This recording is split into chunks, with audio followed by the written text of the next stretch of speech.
ಇನ್ನು ಕೃಷಿ ಸಚಿವ ಚಲುವರಾಯಸ್ವಾಮಿ ಅವರು ಕೂಡ ಇದೇ ವಿಚಾರಕ್ಕೆ ಸಂಬಂಧಪಟ್ಟಂತೆ ಮಾತಾಡಿದ್ದಾರೆ. ಇಡೀ ರಾಷ್ಟ್ರದಲ್ಲಿ ಜಾತಿ ಸಮೀಕ್ಷೆ ಆಗಬೇಕು ಅನ್ನೋದು ನನ್ನ ಅಭಿಪ್ರಾಯ. ಅದರಿಂದ ಏನೋ ನಡೆಯುತ್ತೆ ಅನ್ನೋದ್ರ ಬಗ್ಗೆ ಅಪಪ್ರಚಾರ ಆಗ್ತಾ ಇದೆ.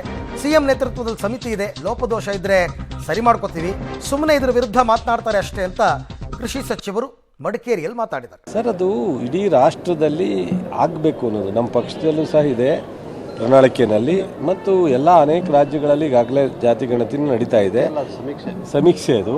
ಆಮೇಲೆ ಜೊತೆಗೆ ಅದರಿಂದ ಏನೋ ಆಗುತ್ತೆ ಅಂತ ಒಂದು ಮೀಡಿಯಾದಲ್ಲೂ ಕೆಲವರು ಪ್ರಿಟಿಕ್ ಮಾಡಿದಾಗ ಭಾಳ ತಪ್ಪಾಗಿ ಬಿಂಬಿಸ್ತಾ ಇದ್ದಾರೆ.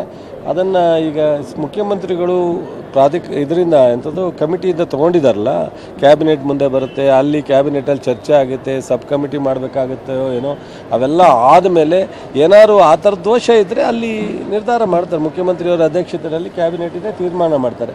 ಸುಮ್ಮನೆ ಜನರಿಗೆ ಕನ್ಫ್ಯೂಷನ್ ಕ್ರಿಯೇಟ್ ಮಾಡಲಿಕ್ಕೆ ಅಪೋಸಿಷನವ್ರು ಮಾಡ್ತಾಯಿದ್ದಾರೆ ಅಷ್ಟೇ. ಅದರಲ್ಲೇನು ಅಂತ ಅನಾಹುತ ಆಗುವಂಥದ್ದೇನಿಲ್ಲ.